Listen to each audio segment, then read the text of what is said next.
유해물질이 기준치를 뭐 몇십 배 초과, 몇백 배 초과 이렇게 계속 터지고 있는데 계속 터질 것 같긴 해요. 제가 생각하는 최악은 사실 독성은 그냥 뭐 탑이라고 보시면 됩니다. 약 32%가 폐 이상 소견을 받습니다. 근데 그걸 가정에서도 많이 쓰시더라고요. 독성이 어느 정도냐면 제가 소주잔에다가 5분의 1만 담아서 제가 한번 원샷을 한번 해보겠습니다. 영구실명합니다. 그만큼 시신경 영향을 받는다고 기억하시기 바랍니다. 그래서 아직까지 정부에서 어떤 규제는 없고요. 이것에 대해서는 반드시 전 규정이 생길 것으로 확신합니다.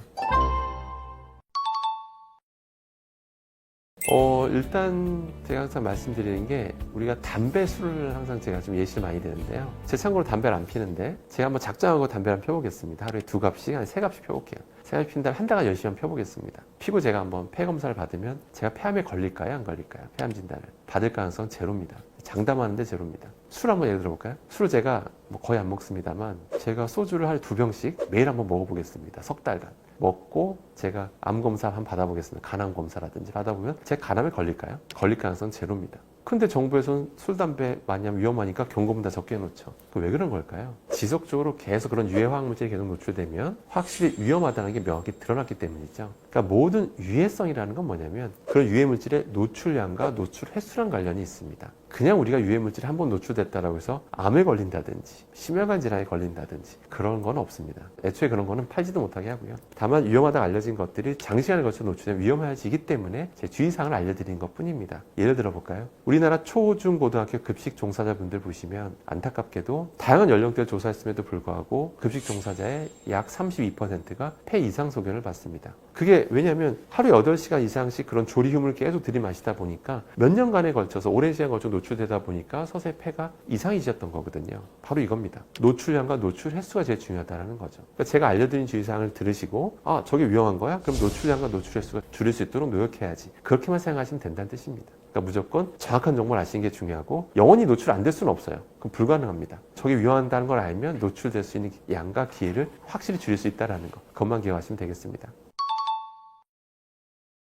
제가 생각하는 최악은 사실 고체 연료입니다. 그 자체는 발암물질은 아닌데요. 독성은 그냥 뭐 탑이라고 보시면 됩니다. 그러니까 뭐냐면 우리가 일본식 선술집을 가거나 어떤 일본식 관련된 음식점 가게 되면 음식이 계속 따뜻하게 덮여지라고 흰색 어떤 연료가 놓여져 있는 걸 본 적 있으실까요? 거기 딱 불을 붙이면 잘 타죠. 그래서 그걸로 계속 보온 효과가 있다 보니까 열이 계속 공급되니까 따뜻한 음식을 먹을 수 있어서 요새 식당에서 많이 쓰고요. 근데 그걸 가정에서도 많이 쓰시더라고요. 그러니까 따뜻하니까 좋아서 많이 쓰시는데 그게 그냥 최악이라고 보시면 됩니다. 왜 최악인지 하나 말씀드리면 그런 고체 연료의 주성분이 메탄올인 경우가 여전히 많습니다. 메탄올의 독성이 어느 정도냐면 제가 소주잔에다가 한 7ml만 담아볼게요. 한 5분의 1만 담아서 제가 한번 원샷을 한번 해보겠습니다. 그 메탄올을요. 원샷 하면 저는 한 30분 정도 지나면 영구실명합니다. 그러면 아니 우리 증기로 들이마시면 어떻게 되냐고 질문하실 수가 있는데 증기로 들이마셔도 시신경에 치명적입니다.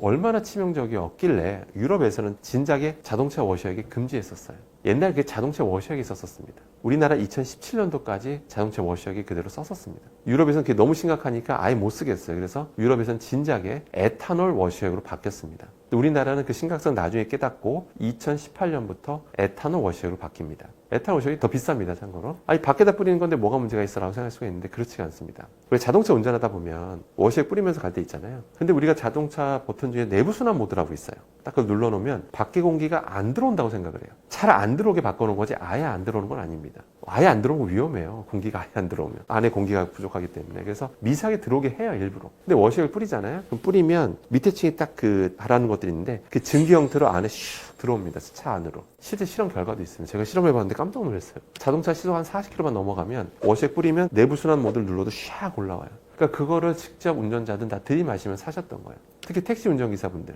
택시 운전하시는 분들, 제 지인분들 중에서도 봐도 오랫동안 운전하시는 분은 눈 침침하다 하신 경우가 참 많은데 메탄올도 하나 영향을 끼쳤을 가능성이 굉장히 큽니다.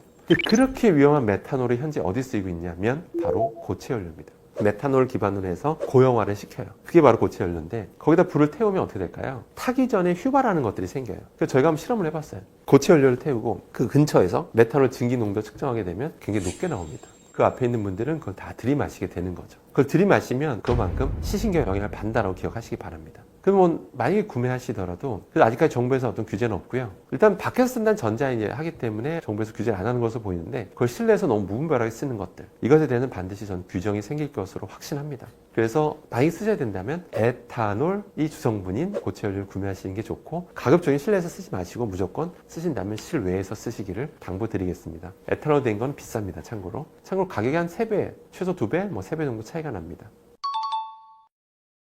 나무 도마는 일단 크게 두 종류는 아닙니다. 집성목 도마가 있고 통도마로 나뉘게 되는데요. 가급적이면 일단 통도마를 권하는 편입니다. 말 통도마는 진짜 그냥 나무 탁 잘라서 만든 거라 이제 보시면 되는데 집성목 도마는 아닙니다. 접착제 위에서 나무를 다 붙인 다음에 촥 잘라서 이제 만드는 거다 보니까 그 사이사이에 접착제 성분이 그대로 남아있어요. 그러다 보니까 우리가 거기다 이제 칼질을 하잖아요. 칼질하던 미세하게 떨어져 나오는 파편들이 없을 수가 없잖아요. 그런 파편 나올 때 당연히 그런 접착 성분도 같이 먹게 되는 것이기 때문에 당연히 이건 좀 바람직하지 않고요. 그래서 가급적이면 통도마를 좀 권한다라고 보시면 되겠습니다. 자, 그럼 통도마라고 가정했을 때 일단 두 가지 좀 조심하셔야 됩니다. 나무도마 같은 경우 일단은 잔류세제가 좀 심각해요. 그 안에 너무 수많은 기공이 많다 보니까 세제를 너무 많이 머금게 됩니다. 충분히 저는 헹궜다 생각을 했는데도 다시 용출 실험을 하게 되면 그 안에 남아 잔류하고 있던 세제가 뿜어져 나옵니다. 당연히 그런 계면성이 먹으라 만든 거 아니고요. 물론 정부에서는 과일, 야채, 세척용 1종인데 이거 뭐 괜찮지 않습니까? 할 수 있는데 그거는 닦아낸 다는 전자의 말을 하는 거고요. 그걸 애초에 먹으라 만든 거 아니고요. 그렇기 때문에 가급적이면 헹구는 거를 좀 더 신경 쓰시라고 좀 말씀드리고 가급적이면 나무도마나 나무 식기류는 일반 주방 세제보다는 좀 먹을 수 있는 세제를 닦으라고 좀 권해드린 편입니다. 그러니까 오염이 너무 심하지 않으면 베이킹소다 같은 걸로 좀 닦으라고 좀 말씀드린 편이고요.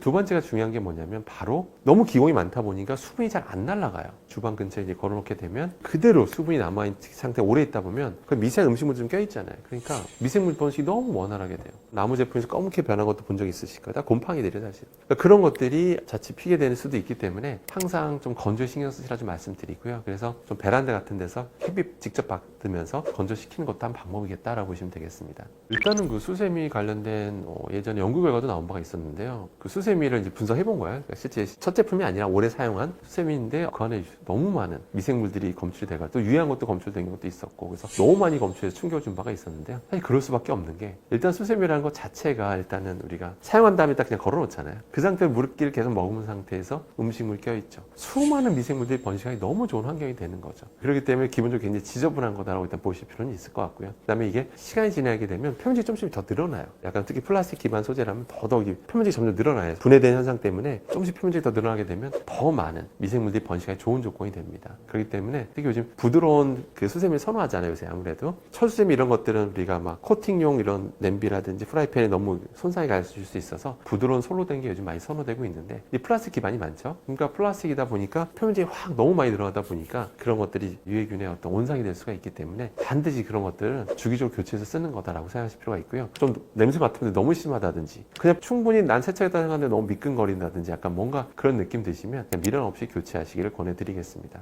사실은 뭐 조리 도구만의 문제는 아닌데요. 수많은 지금 제품들에서 특히 수입산 제품들 관련해서 요즘 계속 간간히 지속적으로 계속 사건이 터지잖아요. 이슈가 터지고 있고 잊을만 하면 무슨 산 해외 어디 산에서 유해 물질이 기준치를 뭐 몇십 배 초과 몇백 배 초과 이렇게 계속 터지고 있는데 계속 터질 것 같긴 해요. 이거는 주방 도구만의 문제는 아니라고 보시면 될 것 같고요. 도대체 왜 이런 일이 터지는가 보면 기준이라기보다는 어떤 관리 감독 그 정도라 전 차이라고 보는데 우리나라 같은 경우에 만약에 이제 그런 일이 터지잖아요. 그럼 해당 회사는 거의 업계 퇴출입니다. 그러니까 굉장히 그런 유해물질 잔존하는 그 잔류량에 대해서 굉장히 예민하게 요즘 하거든요. 그래서 국산에서 보면 사실 그런 거 요새 찾기 좀 어렵습니다. 왜 그만큼 우리나라가 엄격하다고 볼 수가 있는데 해외산 같은 경우 좀 조심할 필요가 있는 게 테무 알리 같은 데서 하는데 사실 테무 알리 이런 건 사실 플랫폼 회사잖아요. 테무 알리가 직접 생산하는 건 아니거든요. 어떤 생산업체가 테무 알리 통해서 우리한테 보내주는 건데 근데 그러다 보니 가끔 이런 일이 터지는 거거든요. 근데 해당 당국에서 그러니까 그런 회사들이 그런 물건을 만들었다는 얘기잖아요. 만들어서 테무 알리 통해서 오는 건데 근데 그런 걸 만들어도 퇴출이 안 되나 봐요. 그 나라는.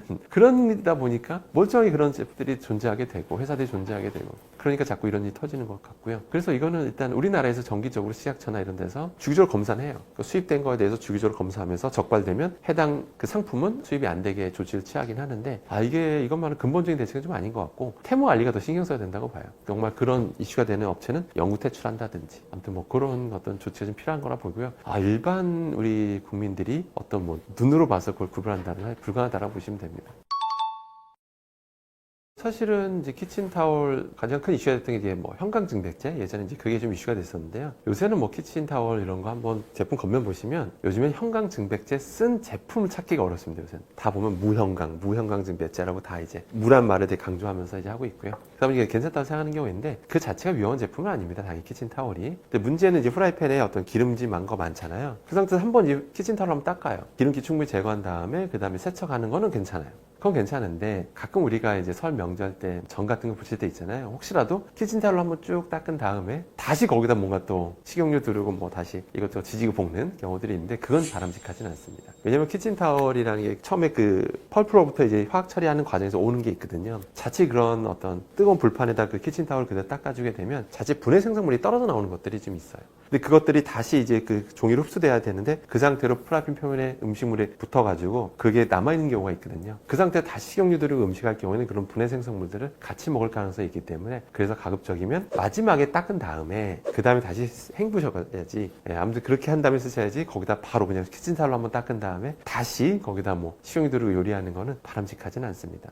가장 좋은 거는 짧게 하시는 게 제일 좋습니다. 요리를 짧게라는 게 식용유 한번 둘렀어요. 거기다 충분히 뭐 이렇게 했어요. 그걸로 이제 끝내야 되는데 이제 그렇게 안 되잖아요. 왕창 요리해야 되는 경우가 워낙 많다 보니까 대충 한번 또 키친타올로 한번 훅 하고 다시 식용유 두르고 이렇게 하고 그냥 사실은 그 자체가 또 안 좋습니다. 사실 그렇게 하는 거 자체가. 그래서 또 기름에 그런 식으로 고온으로 한번 지지고 볶여진 그런 기름 내는 과산화물이 너무 많아요. 사실 너무 많고 분해성 너무 많은 상태에서 다시 거기다 음식을 올려놓고 하는 것 자체가 음식물에 다시 또 유해한 여러 가지 성분들이 묻어서 음식 측면에서도 안 좋아요, 사실은. 그래서 혹시 그런 전부치킨 할 때는 정말 그 가족분이 드실 만큼만 딱 소량 딱 붙여서 하는 게 가장 좋다고 보시면 되겠습니다.